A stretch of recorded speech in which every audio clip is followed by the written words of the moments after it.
Hi, I'm Marita Crandall, and this is Vbite. And I know we were going to talk about voodoo tonight, but I have a surprise guest, and my first guest for Vbite. I'm really excited about this. This is Inspector Kinser. And actually, about 6 years ago, the inspector came to my shop, and he had a peddler's bag with him, and he walked in and he said, I think I have something that would be really interesting for your shop and something you might like. And then he pulled these amazing jars out of his bag with these creatures. And so I'm going to let him talk a little bit more about that. Inspector? Thank you. I was very fortunate when I was younger to have a special gift where I was able to talk to creatures that are a bit mythical. Now everyone's heard of the Wizard of Oz, and you know that when the witch gets the water thrown on her, she melts.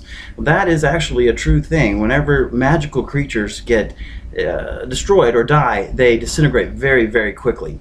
Fairies, unicorns, gnomes, curious things like that also have that. When they die, they disappear very fast.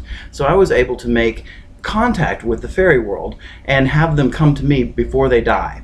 Now, they do still die, but if I can get them enclosed in glass quick enough and sealed airtight, then I can have the remains of them, and I have shared them with Marita. Yes, he has. These are a few of the curious specimens.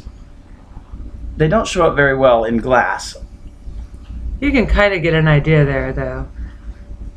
They're amazing little creatures. They're sealed in wax, airtight, and so that they are preserved.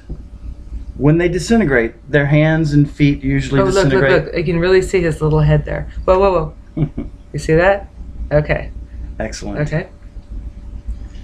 Now, fairies and curious specimens, gnomes, and those natures, they all have different kinds of wings. And I think it also depends on where they are in the world and how they get to me. But they come to me, and I've been able to preserve them and then share them with Marita. Yes, and I mean, it's amazing. The only bad thing about it is we cannot ship them. So you actually have to come to the boutique to pick out your curious specimen, and they aren't easy to come by. I've had, we've been without them for some time. The inspector just came in today and brought us, 6 or 7? 6. Yeah, 6 new ones. And so, they don't last long. So it's worth traveling to New Orleans and coming to see our specimens.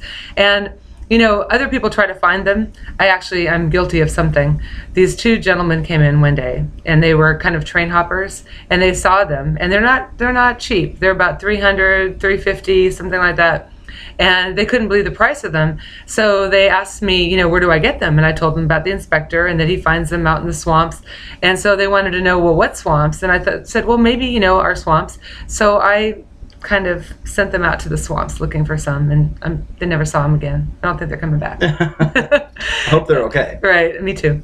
Anyway, come see our swamp fairies, and thank you so much, Inspector, for being here. Thank you very much. My first guest star. It was my pleasure. Thank you. Okay, and I am Marita Crandall for Vbite. See you tomorrow night.